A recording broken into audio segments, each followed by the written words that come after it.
చంద్రబాబు కూడా నీళ్ళు ఇస్తున్నాడు కదా, అవును. ఏం లేదు కదా. కానీ ఆ రోజున రాజకీయ ప్రయోజనం చూసుకున్నారు.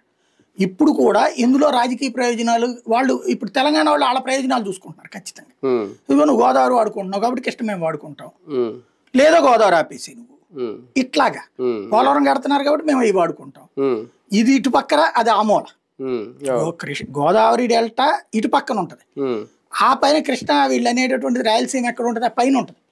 ఇప్పుడు రాయలసీమకి అంతో ఎంతో మొద్ద దొరుకుతున్నటువంటిది కృష్ణా వాటర్ మీద, దాని అనుబంధంగా ఉండేటటువంటి చిన్న చిన్న నదుల వల్ల.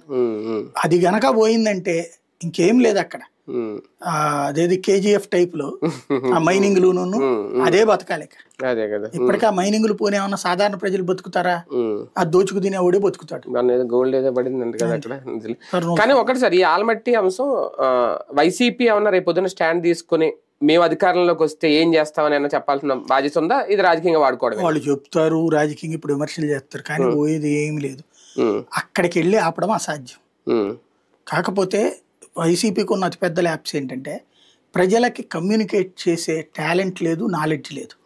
ఇప్పుడు టీడీపీకి ఏంటంటే ఇదివరకు ఈనాడు ఆంధ్రజ్యోతిలో పనిచేసిన సీనియర్ సబ్ ఎడిటర్లు, సీనియర్ రిపోర్టర్లు ఇప్పుడు టీడీపీ కోసం పనిచేస్తున్నారు, వాళ్ళకి జీతాలు ఇస్తున్నారు. ప్రతిపక్షంలో ఉన్నప్పుడు కూడా డబ్బులు ఇచ్చారు వాళ్ళకి. వాళ్ళు ఏంటంటే ఇట్లాంటి అంశాల మీద సమగ్రంగా అర్థమయ్యేలా రాసి చెప్తారు. వీళ్ళు అట్టగా పెట్టుకోరు, వీళ్ళు అట్లాంటి వాళ్ళు వీళ్ళకి ఉన్నారు. కానీ అది దాన్ని అదేదో ప్రజలకి మనం కమ్యూనికేట్ చేయడం మన బాధ్యత అనే సంగతి మర్చిపోతుంటారు. సమస్య అది వచ్చింది. ఇప్పుడు దానికి ఏం జరగాల, అసలు జగన్ ఉన్నప్పుడు